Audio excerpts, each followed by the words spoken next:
The question reaches you at 4:42 in the afternoon. You are sitting in a meeting with 6 people when someone looks across the table and asks, "Why was this not handled earlier?" The question is brief. Your answer is not. You explain the delayed email, the missing approval, the conversation from last Tuesday, the assumption you made, why that assumption seemed reasonable, and the extra work you did afterward. You keep speaking because nobody looks convinced. One person checks the document again. Another leans back. The person who asked the question interrupts with a smaller question, and you answer that one too. By the time you stop, you have offered facts, excuses, emotions, intentions, private doubts, and several details no one requested. You wanted to protect your reputation. Instead, you made your position look uncertain. The painful part is that most of what you said was true. But truth without selection can still weaken you. You know this moment elsewhere. Someone asks why you replied late, and you describe your whole day. A relative challenges a decision, and you reveal every fear behind it. A friend misunderstands one sentence, so you send 5 paragraphs trying to control what they think of you. You tell yourself you are communicating, but often you are negotiating for permission to be understood. The more desperately you try to remove every possible misunderstanding, the more clearly you reveal that another person's opinion can pull unlimited words out of you. This is where saying less becomes more than a communication technique. It becomes evidence of self-command. Not because silence makes you mysterious, not because short answers intimidate people, not because withholding information is a trick. Saying less earns respect when it shows 5 things. You can regulate emotion, select what matters, protect reasonable boundaries, make your words reliable, and remain accountable without collapsing into excuses. By the end, you will have a practical method for doing this at work, with family, among friends, online, and whenever overexplaining feels protective. The first payoff is simple. More words do not always create more clarity. Sometimes they create more openings. Every unnecessary detail lets the conversation leave the real issue. Every defensive sentence creates another claim to question. Every repeated explanation suggests that your first answer was not strong enough to stand. Which costs you more, saying too much before you understand the situation, or continuing after you have already answered. Keep your answer in mind. Machiavelli was writing about rulers, advisors, and the danger of flattery, not modern conversations. In chapter 23 of The Prince, he argues that a ruler should hear truth while controlling when counsel is invited and who has access to his judgment. His concern was political authority. This is a modern analogy, not a direct instruction from Machiavelli about personal relationships. Respect does not require silencing people, acting superior, refusing feedback, or treating every question as an attack. But the framework reveals a useful principle. Uncontrolled access can reduce authority. If anyone can enter your private reasoning, redirect your attention, or keep you speaking until they approve, pressure has begun deciding how much you reveal. Saying less begins with reclaiming authorship. Ask why you are still talking. Are you adding a necessary fact? Answering the actual question? Correcting a false impression? Or are you trying to escape the discomfort of not being believed immediately? That last motive produces some of the weakest speech. You start clearly, notice the other person's hesitation, and abandon your answer. You add a softer version, another justification, then a detail meant to prove you are good. Soon the conversation is no longer about what happened. It is about whether the other person will release you from discomfort. That is the approval tax. You pay it in words. Imagine someone asks, "Did you finish the report?" A clear answer might be, "The analysis is finished. The final review will be complete by 10 tomorrow." Anxiety hears accusation. So you say, "I finished most of it, but the numbers came in late, and I did not want to rush, and I also had to help with another task." The second answer contains more information. It also sounds less governed. The issue is not length alone. A long explanation can be necessary, and a short answer can be dishonest. The question is whether each sentence serves the outcome or serves your need for immediate relief. This leads to the first reason: concise speech earns respect. Regulation. People notice whether emotion chooses your words before judgment does. One raised eyebrow changes your answer. One pause makes you panic. One challenge makes you reveal everything. A regulated person can feel pressure without letting pressure become the author. You do not need to look emotionless. You need enough space between the trigger and the sentence to choose what belongs in the room. The pause after a clear answer is where many people surrender that space. You answer. The room becomes quiet. Your body interprets silence as doubt, so you begin again. That second beginning often weakens the first. Silence after speech is not always rejection. Sometimes people are processing, deciding, or checking the facts. Sometimes they have no objection. Sometimes they are simply waiting to see whether you trust your own answer. You do not need to perform confidence. You need to stop undoing clarity because the room did not reward it instantly. The second reason saying less earns respect is judgment. Respected speech is selected speech. It separates what is true from what is relevant from what is necessary, and what is necessary from what anxiety wants to confess. Consider the person who speaks before each question is complete, repeats points that landed, and announces unfinished thoughts. Eventually, people stop distinguishing important words from ordinary ones. Now consider the person who listens, asks one precise question, and speaks when they have something the room needs. Their words receive more attention because attention has not been exhausted in advance. This is not a contest between quiet and talkative personalities. Quiet people can ramble when anxious, and talkative people can be disciplined and exact. The valuable trait is selection. You choose the point, the timing, and the level of detail. You decide whether the moment needs an explanation, evidence, a boundary, a question, or no further response. This is especially important when someone asks a loaded question. What made you think that was acceptable? May sound like a request for information, but it may already contain a verdict. If you accept the verdict and defend yourself inside it, you begin from a weaker position. A better response might be, which specific action are you referring to? One precise question can protect you from answering an accusation that has not yet been defined. But judgment is not evasion. Once the issue is clear, answer it directly. The third reason concise speech earns respect is boundaries.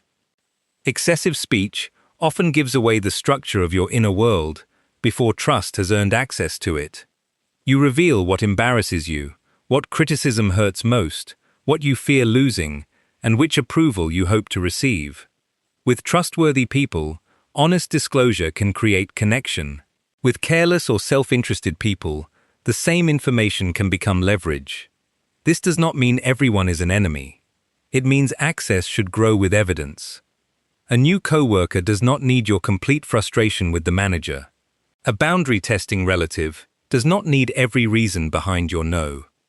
An online stranger does not need your life history because they misunderstood one comment. Curiosity is not entitlement. Pressure is not entitlement. Disappointment is not entitlement.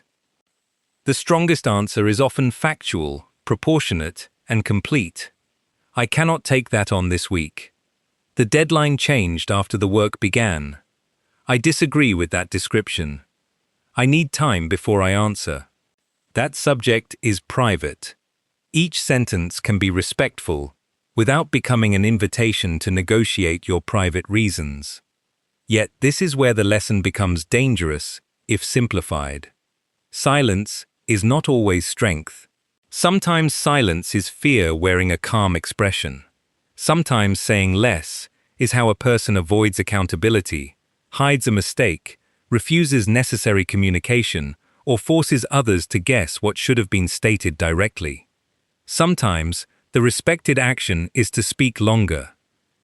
You may need to explain an important decision, document what happened, admit harm directly, or report a serious problem. You may need to correct a damaging falsehood, ask for help, or give someone information they reasonably need. Restraint is not secrecy. Privacy is not deception. A boundary is not an excuse to avoid responsibility. Ask a harder question. If you say less here, will the truth become clearer, or merely less visible? That question protects strategic speech from becoming manipulation. The fourth reason saying less earns respect is reliability. When your language is constantly revised by fear, people do not know which version to trust. You say no, then offer 5 reasons, then soften the reasons, then suggest that perhaps you could change your mind. The word no remains in the conversation, but its meaning disappears. You make a claim, then cover it with so many qualifications that nobody knows what you actually believe. Reliable speech does not mean rigid speech. You can update your view when facts change. But your words should not change merely because another person looks disappointed. Over time, people learn what your speech means. When you say yes, it is deliberate. When you say no, it is not an invitation to wear you down. When you do not know, you say so. When something is private, you do not trade it for temporary approval. This consistency gives words weight. The fifth reason, concise speech earns respect, is accountability. A person who speaks briefly, but never owns mistakes, is not disciplined. They are protected by vagueness. The strongest concise answer may be, "I made the mistake. Here is what I am doing to correct it." No theater, no self-humiliation, no long defense disguised as context. Accountability makes restraint credible because people can see you are not using brevity to escape responsibility. At work, lead with the decision, evidence, or next action. Do not keep your team uninformed, but do not bury the answer beneath your anxiety. With family, state a boundary clearly and refuse endless emotional trials after it has been understood. Do not punish people with silence. Among friends, share openly with people who have shown care. Do not make loyal people guess what you need. Online, correct what materially affects truth or reputation once. Do not enter an endless courtroom built by strangers. In money or career discussions, state the number, condition, or agreement before explaining the story around it. I am asking for a salary of $75,000 based on the scope and results of the role. Then stop. Let the other side respond before negotiating against yourself. In leadership, invite honest information, listen fully, and speak after the pattern becomes clear. Machiavelli's ruler was told to hear truth, order counsel, and form his own conclusion. The lesson is not, talk less than everyone. The lesson is, do not let pressure decide how much you reveal. Which is harder for you, stopping after a clear answer, or protecting a private reason from someone who has not earned it? Your answer identifies the part of speech you need to govern. Now build the practical system. Before an important conversation, decide the one outcome that matters. Do you need agreement, a decision, accurate information, a documented record, or a clear boundary? Without an outcome, anxiety keeps producing sentences because it never knows when the task is finished. Next, identify the core sentence, the shortest truthful statement that carries your position. The work will be complete tomorrow morning. I am not available for that. That was not the agreement. I need the request in writing. I made the mistake, and this is how I will correct it. The core sentence is not always the entire answer. It is the center of gravity.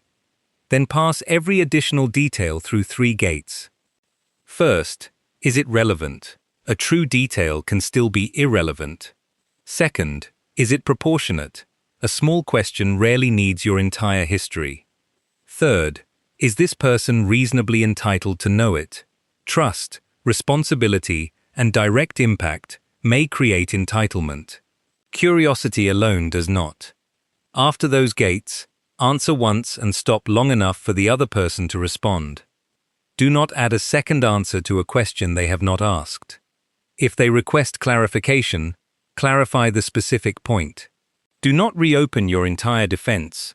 If they repeat the same pressure in different words, name the repetition calmly. I have answered that. My decision has not changed. We may disagree, but I have nothing further to add. If the matter involves money, work, safety, responsibility, or reputation, document it. Concise speech does not mean relying on memory when the stakes are high. A short written summary can protect everyone better than a long emotional conversation. State what was decided, who is responsible, and what happens next. Let the record carry what anxiety was trying to carry through repetition. There is also a discipline for emotional moments. When you feel the urge to over-explain, notice the body first. Your chest tightens, speech accelerates, and you begin saying, honestly, basically, or I just want you to understand. Do not shame the reaction. Pause and name the emotion privately. I feel accused. I am afraid they will think badly of me. I want approval before I leave this conversation. Then separate the feeling from the assignment. The feeling may be real. The assignment is still only to answer what matters. Give the core sentence. Breathe once. Let the other person carry their part of the silence. If the conversation becomes hostile or circular, end it clearly. I am willing to continue when we can discuss the specific issue. This conversation is repeating, so I am stopping here. Send the remaining question in writing. Distance is not punishment when it protects clarity. But do not use distance to create anxiety or force someone to chase you. That would place your behavior back under their reaction. Afterward, review the conversation without asking only, did they like my answer? Ask, was I truthful? Was I clear? Did I provide what the situation reasonably required? Did I protect what was private? Did my speech improve the outcome? Respect cannot be completely controlled. Some people dislike boundaries. Some prefer the version of you who explains until they are satisfied. Some mistake calm speech for arrogance, because urgency once gave them influence. Your goal is not to produce admiration in everyone. Your goal is to become respectable in your own conduct. Now return to 4:42 in the afternoon. The same person looks across the table. Why was this not handled earlier? The old impulse arrives immediately. Explain the entire week, prove you worked hard, and make sure nobody thinks you failed. You feel the heat in your face, but you do not let it write the answer.